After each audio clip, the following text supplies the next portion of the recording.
Mes chers camarades, bonjour. J'espère que vous allez très bien. Ce 27 avril, le 27 avril 1848, cette date marque abolition de l'esclavage dans les colonies françaises. Et ça a été le 27 avril 1848. Et le 27 avril 1848, il y avait un gouvernement provisoire. Ce gouvernement provisoire avait pris un décret.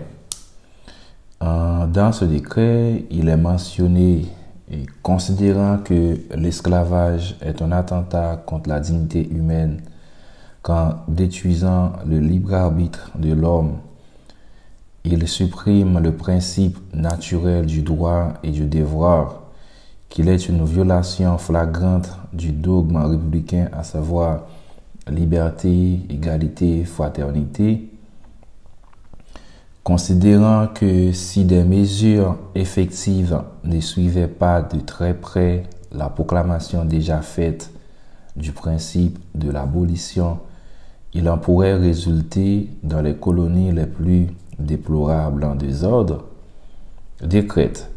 Article 1er. L'esclavage sera entièrement aboli dans toutes les colonies et possessions françaises.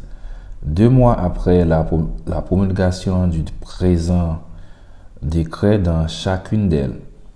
À partir de la promulgation du présent décret dans les colonies, tout châtiment corporel, toute vente de personnes non libres seront absolument interdits.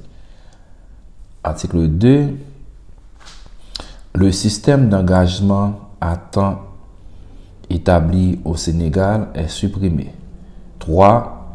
Les gouverneurs ou commissaires généraux de la République sont chargés d'appliquer l'ensemble des mesures propres à assurer la liberté à la Martinique, à la Guadeloupe et dépendance, à l'île de la Réunion, à la Guyane, au Sénégal et autres établissements français sur la côte occidentale d'Afrique, à l'île Mayotte et dépendance et en Algérie.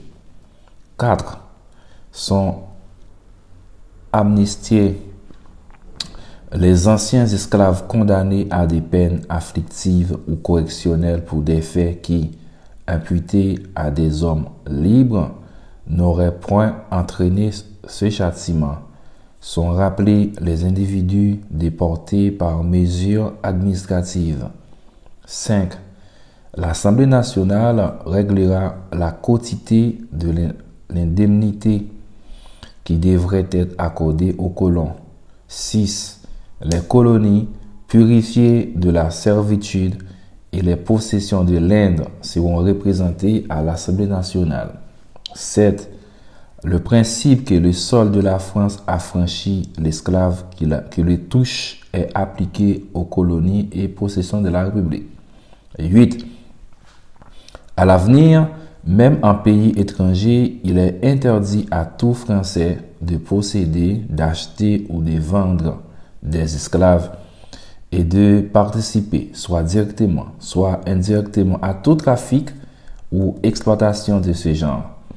Toute infraction à ces dispositions entraînera la perte de la qualité des citoyens français. Néanmoins, les Français qui se trouvent atteints par ces prohibitions au moment de la promulgation du présent décret auront un délai de 3 ans pour s'y conformer. Ceux qui deviendront possesseurs d'esclaves en pays étranger par héritage, don de mariage, devront, sous la même peine, les affranchir ou les aliéner dans le même délai, à partir du jour où la possession aura commencé. 9.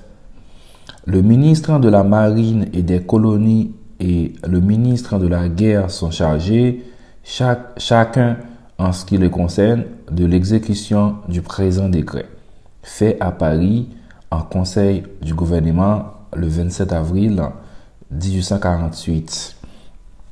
C'était votre camarade Emmanuel Salomon pour vous apporter Histoire des luttes ce 27 avril 2022. Eh bien, l'abolition, c'est l'anniversaire de l'abolition de l'esclavage dans les colonies françaises. Bonne journée à toutes et à tous, mes camarades.